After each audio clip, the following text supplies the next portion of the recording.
ये हदीस बोल रही है। इसका मतलब ये हुआ फक्तुल हो वाहिद का लफ्ज आया।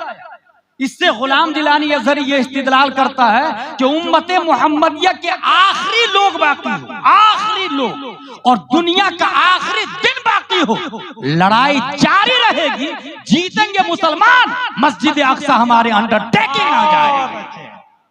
नारे तकबीर, नारे रिसालत, मजहबे इस्लाम।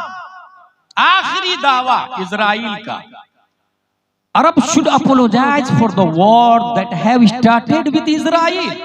जो जंग कर रहे हैं ना इजराइल के साथ अरब वाले, उसे चाहिए कि माफी मांगे, जंग बंद कर दे, लड़े नहीं, औजार डाल दे, हथियार डाल दे, सरेंडर कर दे अपने आप को। हमें क्या करना चाहिए? क्या माफी मांग लेना चाहिए, सरेंडर हो जाना चाहिए।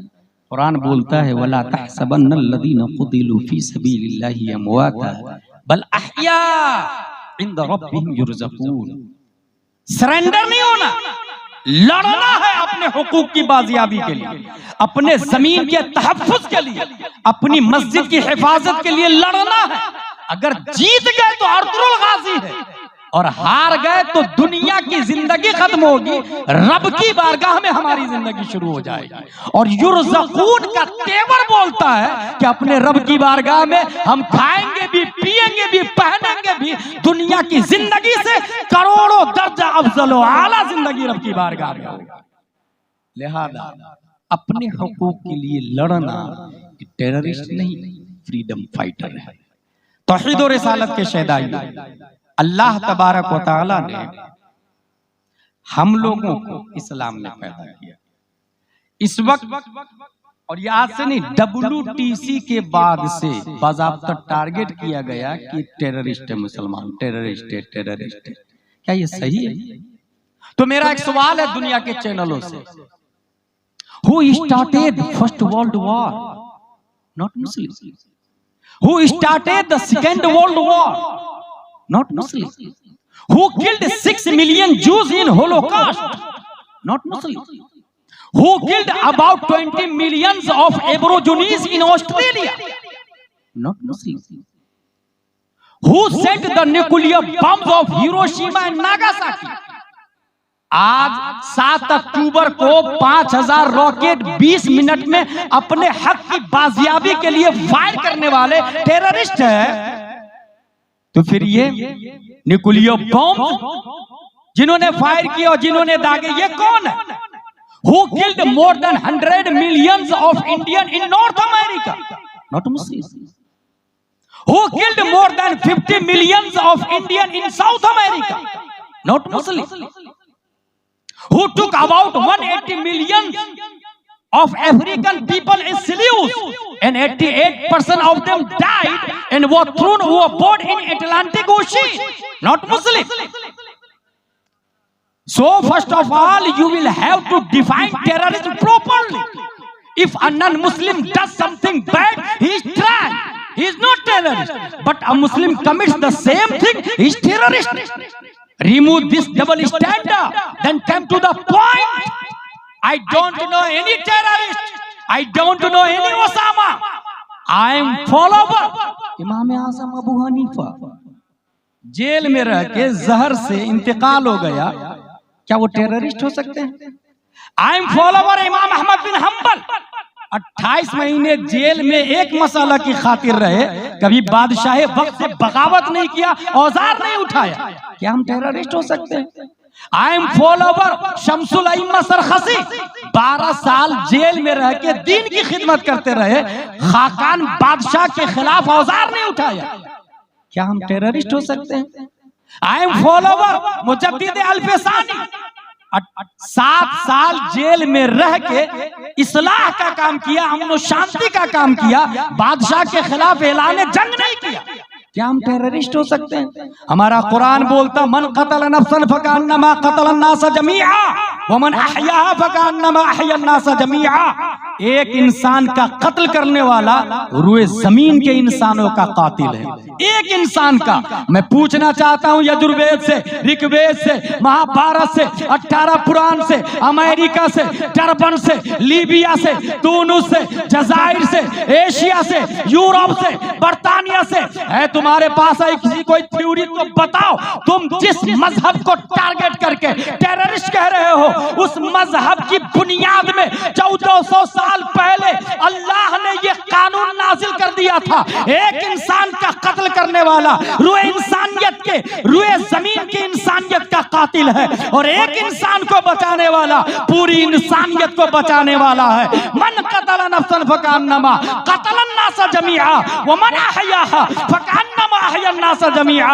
यही वजह है कि हमारे नबी सल्लल्लाहु अलैहि वसल्लम पत्थरों की बारिशों में रहे हैं, गालियों के बीच में रहे हैं, आका हुसैन तलवारों के साये में रहे हैं, 72 नुफूस कुदसिया जान तो दे दी है मगर कभी बगावत नहीं किया है, मगर कभी तलवार उठा करके निस्तो नाबूद करने का प्लान कौम के साथ कभी नहीं किया है। हम उस मजहब के मानने वाले हैं जिसका नाम ही इस्लाम है, और इस्लाम का माना टेररिस्ट नहीं, एंटी टेररिस्ट होता है, एंटी टेररिस्ट। दुनिया से अगर टेररिस्ट को खत्म करने की क्षमता, मानवीयत और ताकत और कुव्वत किसी के अंदर है तो उसका नाम मजहब इस्लाम है। जिंदाबाद जिंदाबाद, अल्लाहु अकबर। क्या कहने, जिंदाबाद जिंदाबाद जिंदाबाद जिंदाबाद जिंदाबाद जिंदाबाद। हुजूर सल्लल्लाहु तआला अलैहि वसल्लम के फॉलोवर्स हैं हम अपने नबी के मानने वाले हैं, टेररिस्ट की बात कर रहे हैं। इस वक्त 12वीं शरीफ का महीना है, जरा ये भी तो देखें कि एक बच्चा अपने बाप की पीठ से माँ के पेट में मुंतकिल होता है, 50 ग्राम का कमोबेश बढ़ता चला जाता है, 100 ग्राम, 150, 250, 500, 1 किलो, 1.5 किलो, 2 किलो पैदा होता है तो कोई 2.5 किलो, 3 किलो, 4.5 किलो तक अखबार की हेडिंग बताती है। स्टार्टिंग में वो मुख्तसर होता है, और जितना वेट माँ के पेट में बढ़ता है माँ का बोझ बढ़ता चला जाता है। इसीलिए बोझ वाली गाड़ी को अरबी में हमला कहते हैं, और पैसेंजर गाड़ी को अरबी में नकला कहते हैं। बोझ उठाने वाले को हामिल या हम्माल कहते हैं, और बोझ उठाने वाली को हामिला कहा जाता है, जिसका मतलब है प्रेग्नेंट। हामिला का मतलब ही है बोझ उठाने वाली, और बोझ जितना ज्यादा होगा, वेट जितना ज्यादा होगा, माँ को उतनी ही ज्यादा तकलीफ होती है चलने फिरने में, उठने बैठने में। आखिरी अय्याम में माँ को करवट बदलने में भी तकलीफ होती है, करवट बदलने में भी। मगर हजरत आमिना रदियल्लाहु ताला अन्हा फरमाती है, और ये कोई बरेली शरीफ का थॉट नहीं है, अजमेर शरीफ का थॉट नहीं है, बगदाद शरीफ का थॉट नहीं है, बल्कि मदीना हरम बनने से पहले का थॉट है। हजरत आमिना इरशाद फरमाती है, वल्लाही मा शऊरतु अन्नी हमलतु वला वजदतु लहु सिकला। खुदा की कसम, मेरा बेटा जब मेरे पेट में आया तो मुझे शऊर भी नहीं हुआ, और न ही बोझ का एहसास हुआ, बोझ का भी एहसास नहीं हुआ। गुलाम जिलानी अजहरी सोचने पे मजबूर है कि आखिर बोझ का एहसास क्यों नहीं हुआ। प्यारे मुस्तफा शिकम माँ में है, माँ हमल से है मगर हमल नहीं है, बोझ है मगर बोझ नहीं है। प्यारे मुस्तफा शिकम माँ में है मगर वेट नहीं है। वजह क्या है? हमने कुरान पढ़ना शुरू किया, अलिफ लाम मीम सयकूल तिलकर रुसुल लन तनालू वल मुहसनात ला युहिब्बु, तो आवाज आई कद जाअकुम मिनल्लाहि नूर। पता ये चला प्यारे मुस्तफा पैदा होने से पहले भी नूर थे, माँ के पेट में आए तो नूरुन अला नूर है। और आइंस्टाइन बोलता है सबसे ज्यादा कम वेट रोशनी का होता है, रोशनी का। साबित हो गया हमारे नबी पैदा होने से पहले भी नूरुन अला नूर है। क्या कहने, जिंदाबाद जिंदाबाद जिंदाबाद। जिंदाबाद जो मां पर बोझ न हो वो टेररिस्ट कैसे हो सकता है? हमल में है मगर हामिला नहीं, उसको टेररिस्ट कह रहे हैं। हम पैदा होते हैं, हमारी माएं मर जाती है, मां का दम निकल जाता है। जाके लेडी बटलर में देखे, सचगी हॉस्पिटल में देखे। और एक अंडर ऑफ बुक की बात बताऊं, कहीं कहीं जानबूझ के मार दिया जाता है। नहीं मां को मारा जाता है तो बच्चे को मार दिया जाता है। मैं मध्य प्रदेश में ऐसी डॉक्टर को जानता हूं, लेडी डॉक्टर को, जो 35 से ज्यादा मुस्लिम बच्चों को मार डाला है। मैं जानते हैं क्यों बोल रहा हूं? चंदा करके जल से करा लेने से इस्लाह मुआशरा नहीं होगा। अल्लाह ने जिसको दौलत दी है, जो एफडी करके रखा है, जो खेत और अपने बेटी और पोते के लिए लाखों करोड़ों जो प्लॉट करके रखा है जमा करके, अगर थोड़ी भी ईमानी गैरत बाकी है तो अपना लेडी बटलर खोले, अपना हॉस्पिटल खोले और माँ और बहनों की इज्जत उसमें होगी। मुस्लिम लेडी डॉक्टर रखे उसमें। अगर नस्ल की हिफाजत करनी है तो, इस्लाम को बचाना है, अगर गैरत जिंदा है तो वो एफडी, वो करोड़ों और लाखों की प्रॉपर्टी जो आप अपनी औलाद के लिए छोड़ के जा रहे हैं, लानत है ऐसे मौके पर जब माएं मर रही है, मुस्लिम बच्चे मर रहे हैं और आप एफडी करा के पोते पर पोते के लिए जमा करके जा रहे हैं। अपनी लेडी बटलर होना चाहिए, अपनी स्कूल, अपना कॉलेज होना चाहिए, अपनी यूनिवर्सिटी होना चाहिए। ये बात इजराइल की चल रही है ना। मैं अभी परसों तरसों से शेर नेपाल में था, पता चला कि नेपाल के लोग भी पढ़ने के लिए इजराइल गए। पता है आपको, पूरी दुनिया में 500 यूनिवर्सिटी यहूदियों के अंडरटेकिंग है। नेपाल से, इंडिया से लोग इजराइल पढ़ने गए। भाई आपके पास कोई पढ़ने के लिए आया कभी झारखंड में? आपने कभी सोचा इसके बारे में? पढ़ाई वो कर रहे हैं। यही वजह है कि पूरी दुनिया के दिमाग पर इजराइल की हुकूमत, दिमाग पर। और ये कितने मरदूद और डेंजरस है। एक आदमी अजहर में बोल रहा था, अजहर का टीचर, जब मैं क्लास में गया था, उसने कहा कि कौन कहता है हिटलर गलत? पूरी दुनिया में यहूदियों की कमीनापंथी को दो ही लोगों ने पहचाना है, एक का नाम मोहम्मद सल्लल्लाहु अलैहि वसल्लम, दूसरे का नाम हिटलर है। सोचे 60 लाख को मार डाला तब ये हाल है, अगर पूरे जिंदा होते तो आपका क्या हाल होता?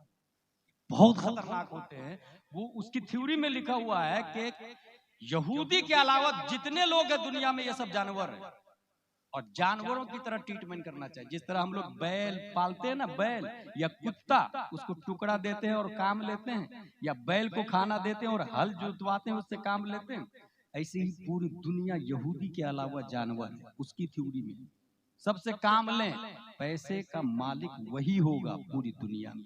ये उनकी थ्योरी में लिखा हुआ है, जिसका एहसास आप लोगों को नहीं है। हर शख्स अपनी दुनिया बनाने में लगा हुआ है। मेरी दीवार पड़ोसी की दीवार से ऊंची होना चाहिए। मेरे भाई, कभी इज्तिमाई मामलात के बारे में आपने गौर किया है? मुश्तरका प्रॉपर्टी का नाम इस्लाम है। ये बहुत खास फर्क बता रहा हूं। जाती प्रॉपर्टी और मुश्तरका प्रॉपर्टी। जाती प्रॉपर्टी पे हर शख्स तवज्जो दे रहा है। मैं नहीं भी बोलूंगा ना, तब भी आप बच्चे को स्कूल पढ़ाएंगे, खेती बाड़ी करेंगे, बिजनेस करेंगे। लेकिन जो मुश्तरका प्रॉपर्टी है, कुरान, मस्जिद, मदरसा, इस्लाम, इस पर तवज्जो नहीं दी जाती। नतीजतन जो हालात है वो आपकी निगाहों के सामने है। और वजह यह है, अगर मैं पूछूं, भाई भाई भाई, यहाँ पर एक आदमी है जिसके पास 100 रुपया है और दूसरा आदमी है जिसके पास 1 करोड़ रुपया है, दोनों में से बड़ा आदमी कौन? ईमानदारी से बताए, आपके दिमाग में क्या चल रहा है? करोड़ वाला। यही कॉमन सेंस है। इस्लाम बोलता है गलत। इसको यूं समझे कि एक कबूतर है जिसकी चोंच में गेहूं का 1 दाना है और दूसरा कबूतर है जिसकी गर्दन में 1 किलो गेहूं की थैली लटकी हुई है। दोनों में से घोंसले में कौन जाएगा? बीवी बच्चों से कौन मिलेगा? 1 दाना वाला कबूतर या 1 किलो गेहूं वाला कबूतर? 1 दाना वाला। इन्ना लिल्लाहि व इन्ना इलैहि राजिऊन की तफसीर बोलती है कि इंसान लाहूत से आया और इंसान एक परिंदा है और उसे रिटर्न होना है रब की तरफ। और जब रब की तरफ जा रहा है इंसान, परिंदा है, तो बोझ जितना कम होगा, रब की तरफ जाने की रफ्तार उतनी ज्यादा होगी। लिहाजा 1 करोड़ वाला से अफजल 1 लाख वाला है। क्या कहने 1 लाख वाले से ज्यादा कामिल इंसान 50,000 वाला है। 50,000 वाले से ज्यादा कामिल इंसान 1,000 वाला है। 1,000 वाले से ज्यादा कामिल इंसान 100 रुपये वाला है। और उन 100 रुपये वाले को मुबारकबाद दूंगा, आप अपनी किस्मत पे नाज करें। प्यारे मुस्तफा 1400 साल पहले फरमा गए कि एक गरीब अमीर से 500 साल पहले जन्नत में चला जाएगा, क्योंकि अमीर को हिसाब देना पड़ेगा, लाया कहां से, खर्चा कहां किया है। अगर हराम का है तो रब की तरफ जाएगा भी नहीं, वो सीधा जहन्नम में जाएगा। और हलाल का है तब भी हिसाब देने में टाइम लगेगा, मगर एक गरीब शॉर्ट एंड स्वीट में हिसाब देगा, रब की बारगाह में चला जाएगा। और दूसरी बात यह है कि 100 रुपये का मालिक होना यह किसी की सुन्नत हो या ना हो, मगर कुर्बान जाए प्यारे मुस्तफा मालिक कुल है, मगर मालिक निसाब नहीं है। मालिक निसाब नहीं है। कभी नबी पे ज़कात फर्ज नहीं होती थी, इतना पैसा ही नहीं जमा होता था, इसलिए पता चला वो मुस्तफा जो मालिक कुल होने के बावजूद मालिक निसाब नहीं थे। वजह यह है कि मुश्तरका प्रॉपर्टी पे ध्यान दिया है। उन्होंने पूरी तवज्जो मस्जिद पर दी है, मदरस पे दिया है, इस्लाम पर दिया है। प्यारे मुस्तफा सल्लल्लाहु अलैहि वसल्लम ने अपनी पूरी जिंदगी को रब के पैगाम को उम्मत तक पहुंचाने में सर्फ कर दिया है। इसलिए पता चला है तौहीद और रिसालत के बशेदाइयों, जाती प्रॉपर्टी पे कम तवज्जो दे। मुश्तरका प्रॉपर्टी मदरसा है, मस्जिद है, इस्लाम है, कुरान है, बुखारी है, मुस्लिम है, विकाया है, हिदाया है, दिराया है, गुरर है, शर है, कंजुल है, कंज है। हाँ हाँ, मुश्तरका प्रॉपर्टी का नाम फतावा रज़विया है, कंजुल ईमान है। इसलिए जात पर हमला हो एक बार बर्दाश्त कर लिया जाएगा, मगर फतावा रज़विया पर हमला हो, कंजुल ईमान पर हमला हो, गैरत ईमानी बाकी है तो जान दे देंगे, मगर कंजुल ईमान नहीं देंगे, कंजुल ईमान नहीं देंगे। ये है तौहीद और रिसालत के शहदाइयों। नारे तकबीर, नारे रिसालत, मसलके आला हजरत, इस्लाहे मुआशरा कॉन्फ्रेंस। ये है इस्लाह मुआशरा। ये अब नौजवान नहीं बोलेंगे, थोड़ी देर और बोल दीजिए ना, ये नजराना नहीं देंगे, क्योंकि दिमाग में जो हैंगिंग है, दिमाग में जो वायरस घुसाया है अमेरिका और इजराइल ने, वो ये कि इंजॉय के तौर पे पैसे दे दिया जाए, मगर बंद मुट्ठी ला के किसी दीन के काम करने वाले मुफ्ती, क्या नाम है उसका, मुफ्ती महबूब साहब जैसे दीन के काम करने वालों को 1 लाख रुपया नहीं देंगे, 1,000 रुपया भी चुपके से नहीं देंगे, दिखा के देंगे। असल इस्लाम जो स्पिरिचुअल ऑफ इस्लाम, जिसको अल्लाह ने दौलत दी है, वो लाखों दे। यकीनन नादखा को देना चाहिए, शायर को देना चाहिए। मैं तो ये भी कहता हूं कि मैं ऐसे 3 शेर को जानता हूं कि 3 शेर पर दाद में 3 लाख दिरहम दिए गए। 3 शेर पर 3 लाख दिरहम, और वो 3 शेर ये हैं, बलौतुन्नासा करनन बादा करने फलम अर गैर खयाली व क़ाली वलम अरा फिल खुतूब अशद वक़अन व असअब मिन मआदात रिजाली व दुक़्तु मरारतल अशियाय तुर्रन फमा तामुन अमरु मिन सुवाली। जिसने शेर पढ़ा, मद्दाह रसूल नात खान मुस्तफ़ा अब्दुल्ला बिन जुबैर कहा जाता है।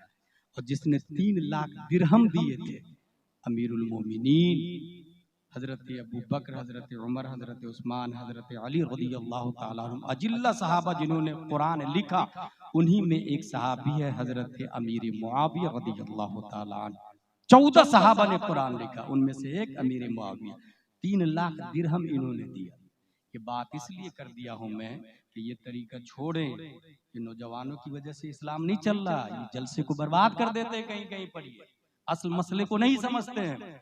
जो लोग दीन का काम कर रहे हैं, क्या ये हकीकत नहीं है मेरे भाई कि एक खतीब को, एक शायर को 20,000, 25,000, 30,000, 40,000 दे दिया जाता है? वो मस्जिद का इमाम जो मुझसे अच्छी तकरीर करते हैं, हर जुमा में नहीं तकरीर करते हैं। हम तो एक तकरीर पूरे इंडिया में कर लेते हैं, आउट ऑफ इंडिया भी कर लेते हैं, मगर एक खतीब, जुमा का आपका खतीब आधा घंटा मेहनत करके नई तकरीर करता, क्योंकि पब्लिक सेम है ना। आइंदा जुमा फिर नई तकरीर, उसके बाद फिर नई तकरीर। उनको मुसाफा में कोई 100 रुपया देने के लिए तैयार नहीं, और फिर नारे लगाने के लिए इतनी ज्यादा तादाद में लोग। सोचे जरा, क्या ये इस्लाह का तरीका है? क्या ये दिमाग के साथ हैंगिंग नहीं की जा रही? क्या ये दिमाग में वायरस नहीं डाला है इजराइल ने, यहूदियों ने और अमेरिकन? क्या इसके जिम्मेदार हम नहीं है? क्या इस्लाह मुआशरा का एक अहम रुकन ये नहीं है कि हम खतीब को कम, शायर को कम और अपने इमाम को ज्यादा दें? क्या ये हकीकत नहीं है कि अगर मैं ये कहूं मस्जिद बनानी है, कौन देगा चंदा, लोग धड़ाधड़ तैयार हो जाएंगे, हजरत मेरी तरफ से ईंट, मेरी तरफ से सरिया, मेरी तरफ से सीमेंट। मैं ये कहूं कि मस्जिद में इमाम लाना है, मुफ्ती, तनख्वाह 25,000 रुपए से कम नहीं, फैमिली क्वार्टर भी चाहिए, 12 लोग खड़े हो जाए, जनवरी, फरवरी, मार्च, अप्रैल, मई, जून, जुलाई, अगस्त, सितंबर, अक्टूबर, नवंबर, दिसंबर, सिर्फ 12 लोग, साल में एक बार नंबर आएगा, 25,000 रुपये तनख्वाह, मुफ्ती साहब, कोई खड़ा नहीं होगा। मस्जिद के लिए खड़ा हो गया, इमाम के लिए खड़ा क्यों नहीं हुआ? क्या ये दिमाग में वायरस नहीं डाला हुआ है यहूदियों की तरफ से, इजराइल की तरफ से? ये किसने बता दिया मस्जिद बनाना सवाब का काम है? कहाँ लिखा, किसने बताया? किसी किताबी में लिखा है ना। उसी किताब से ये साबित है कि मस्जिद एक नहीं, 1 मिलियन नहीं, 1 बिलियन की बना ले, 1 बिलियन की आप झारखंड में बना ले। 1 मिलियन 10 लाख का होता है, 1 बिलियन 100 करोड़ का होता है। 1 बिलियन की मस्जिद बना ले और मस्जिद के पास जाए और कहे मस्जिद साहब वुजू में कितने फराइज है, मस्जिद बताएगी। मिंबर साहब आप तो 50,000 के हैं, बताइए ना गुस्ल में कितने फराइज है? मिंबर बोलेगा कुल्ली करना, नाक साफ करना, पूरे बदन पे पानी बहाना। झूमर से जाके पूछे, झूमर साहब आप बताइए ना, टेररिस्ट और फ्रीडम फाइटर में क्या फर्क है? ये मस्जिद का 50,000 का झूमर बताएगा। एक सेट खड़ा हुआ, पूरा गेट मेरी तरफ से, 4 लाख का गेट बन गए। गेट साहब आप तो 4 लाख के है ना, आप ही बता दीजिए ना, हमास टेररिस्ट है या फ्रीडम फाइटर है? बताइए ना हमास। झूमर गेट साहब आप बताइए ना। इज़ा जाअ नस्रुल्लाहि वल फथ, ये कुरान की आयत है या हदीस है या अरब का सेंटेंस है? क्या ये गेट बताएगा? क्या ये झूमर बताएगा? मस्जिद साइलेंट है, वायलेंट इमाम है। मस्जिद साकित है, नातिक इमाम है। मस्जिद खामोश है, बोलता इमाम है। पता ये चला कि अगर करोड़ों की मस्जिद बना ले, झारखंड में इस्लाह मुआशरा नहीं होने वाला। हजारों पोस्टर निकाल ले, इस्लाह मुआशरा नहीं होने वाला, क्योंकि इस्लाह मुआशरा मस्जिद से नहीं, इमाम से होता है। बोलता इमाम है, मस्जिद खामोश है। यहीं से ये साबित हुआ कि करोड़ों की मस्जिद है और इमाम नाजरा खां है, तो भी इस्लाह नहीं होने वाला है। और ये नाजरा खां इमाम क्यों होता? हम जिम्मेदार होते हैं इसको, क्योंकि अगर मुफ्ती साहब लाएंगे तो वो बोलेंगे सूद हराम, और मुतवल्ली का कारोबार सूद का है। अगर हम मुफ्ती साहब लाएंगे तो वो बोलेंगे जुआ हराम, और सिक्योरिटी का कारोबारी जुआ का है। अगर हम मुफ्ती साहब लाएंगे तो वो बोलेंगे झूठ बोलना हराम, और खजांची रोजाना 5 झूठ कम से कम बोलता है। ईमानदारी से बताए, ऐसे मुफ्ती साहब को न लाने की वजह से और आपका जाहिल इमाम नाजरा खां रखने की वजह से क्या झारखंड में इस्लाह मुआशरा होगा?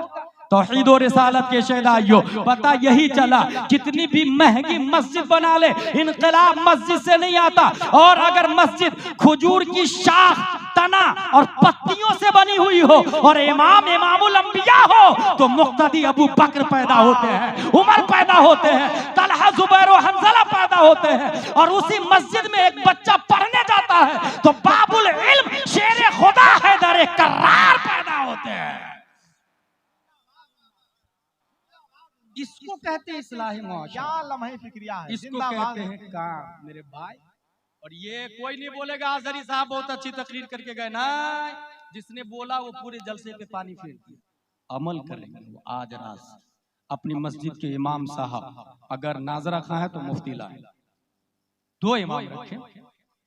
एक इमाम से काम नहीं चल रहा, 2 इमाम रखे। 10,000 तनख्वाह है तो 25,000 कर दे, 40,000 कर दे, और मस्जिद में दर्स का इंतजाम करे। कभी आपने सोचा ये जामे अजहर जो पूरी दुनिया की सबसे बड़ी यूनिवर्सिटी है, ये मस्जिद थी भाई। इमाम साहब दर्स देते थे और दर्स बहुत अच्छा लगा तो दूर से लोग आने लग गए थे। दूर से आने वालों के लिए रूम बना दिया गया तो वो अजहर यूनिवर्सिटी बन गया। अजहर की तारीख यही है, जो पूरी दुनिया की सबसे बड़ी यूनिवर्सिटी है। हमारी मस्जिद करोड़ों की होती है मगर दर्स का नामो निशान नहीं होता है। 10,000 तनख्वाह, 15,000 तनख्वाह में दर्स की उम्मीद। अच्छा, कुछ लोग ये सोचते हैं कि पैसे की बात कर रहे हैं।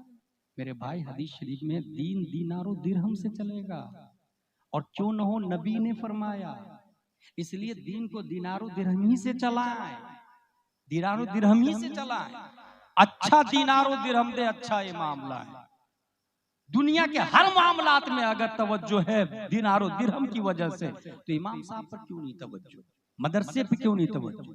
तौहीद और रिसालत के शहदाइयों, हुजूर सल्लल्लाहु तआला अलैहि वसल्लम इस्लाम लेकर के आए, और इस्लाम में टेररिस्ट का नामो निशान नहीं है। ज़हनो फिक्र में लोगों के डाल दिया गया है। हमारे नबी सल्लल्लाहु अलैहि वसल्लम पैदा हो रहे हैं। इस जमाने में अगर आज कोई बच्चा पैदा होता है, माओ की रूह निकल जाती है, माएँ मर जाती है, इतनी तकलीफ होती है। यही वजह है कि एक बेटा जिंदगी भर अपनी माँ को कांधे पे बैठा के भी हज करा ले, वो माँ का हक नहीं अदा कर सकता है, क्योंकि वही पैदा जब हुआ था, माँ चाहती तो गर्दन दबा देती, बच्चा मर जाता। कितने कमबख्त है वो नौजवान जो माँ बाप को बुढ़ापे में बोझ समझते हैं, ओल्ड होम में डाल देते हैं, बुद्धा आश्रम में डाल देते हैं। अगर वही माँ पैदा होने के वक्त उसकी गर्दन दबा देती, आज वो जिंदा नहीं रहता। और निजाम कुदरत तो देखे, रब ने माँ के दिलों में इतनी मोहब्बत डाल दी कि माँ अगर पागल भी हो जाए तो बच्चे को पहचान है,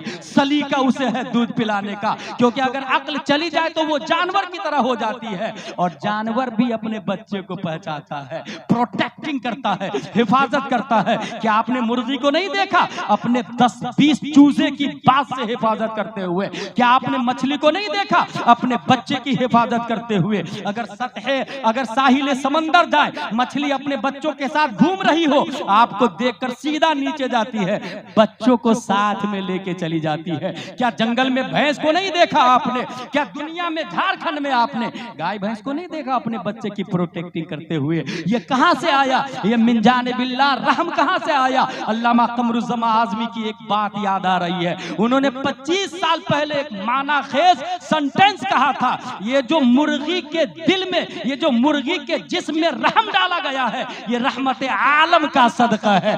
माओ के सीनों में जो मोहब्बत डाली गई है, ये रहमत आलम प्यारे मुस्तफा का सदका है। जब प्यारे मुस्तफा की रहमत के सदके में दुनिया की तमाम माओं के दिलों में रहमत है, उसके मानने वाले टेररिस्ट कैसे हो सकते हैं? वो नबी टेररिस्ट के फाउंडर कैसे हो सकते हैं? हाँ, हमारे नबी जब पैदा होते हैं, हजरत आमिना इरशाद फरमाती है, मेरा बेटा मोहम्मद पैदा हुआ, मुझे जर्रा बराबर तकलीफ नहीं हुई। अल्लाहू अकबर, प्यारे मुस्तफा पैदा हो रहे हैं, माँ को जर्रा बराबर तकलीफ नहीं हुई है। मैं सोच में पड़ गया, हमारे भारत में माएँ मर जाती है, मगर हमारे नबी को हमारे नबी की वालदा को तकलीफ नहीं हुई। फिर कुरान उल्टाया और पढ़ना शुरू किया, अलिफ लाम मीम सयक़ूल तिलका रसूल तनालु वल मुहसनात ला युहिब्बु व इदा समिअ वल वन्ना क़ाल अल मलअ व अलम यअतदिरून व मा मिन दाब्बा व मा उबर्रिउ रुबमा सुब्हानल्लज़ी क़ाल अलम इक़तरबा। तो एक आयत 17वां पारे में नजर आ गई, व मा अरसलनाका इल्ला रहमतल लिल आलमीन। बात समझ में आ गई, जो नबी रहमत आलम बनकर आ रहे हो, वो ज़हमत माँ कैसे बन सकते हैं? वो ज़हमत वालिदा कैसे बन सकते हैं? जो खुद रहमत बनकर आ रहे हो, वो माँ को ज़हमत कैसे दे सकते हैं? जब पैदाइश के वक्त माँ को ज़हमत नहीं दे सकते, वो टेररिस्ट का फाउंडर कैसे हो सकते हैं? वो दहशतगर्द के फाउंडर कैसे हो सकते हैं? इसलिए पहचाने अपने इस्लाम को, अपनी उम्मा, अपने समाज को, अपने मजहब को, अपनी नस्ल को और अपनी थ्योरी को जाने। अगर मैं आपसे ये पूछूं, बताएं नबी का सबसे बड़ा मौजिज़ा क्या था? क्या नबी ने चांद को फाड़ के रख दिया? क्या ये सबसे बड़ा मौजिज़ा था? कुछ लोग कहेंगे हाँ, ये सबसे बड़ा मौजिज़ा था, क्योंकि आज तक किसी ने चांद को नहीं फाड़ा। नबी ने सूरज को बुला लिया, क्या ये सबसे बड़ा मौजिज़ा था? नहीं। नबी ने दरख्तों को बुला लिया, क्या ये सबसे बड़ा मौजिज़ा था? नहीं। जानते हैं नबी का सबसे बड़ा मौजिज़ा क्या है? नबी का सबसे बड़ा मौजिज़ा कुरान मुकद्दस है। सबसे बड़ा मौजज़ा कुरान मुकद्दस है। चांद फटा था, जुड़ गया। सूरज आया था, वापस होके अपनी रूटिंग पर आ गया। मगर नबी का ये मौजज़ा आज भी बाकी है, आज भी बाकी है और आज भी मौजज़ा ही है। ऐसा नहीं कि 1400 साल पहले मौजज़ा था, आज भी मौजज़ा है। और ये आज मौजज़ा इसलिए है कि आज भी हमारे नबी का दावा हक है कि ला इलाहा इल्लल्लाह मुहम्मदुर रसूलुल्लाह, और कयामत तक नबी नबी है, इसलिए कुरान मौजज़ा रहेगा। तो जरा कुरान को तो पहचाने। कुरान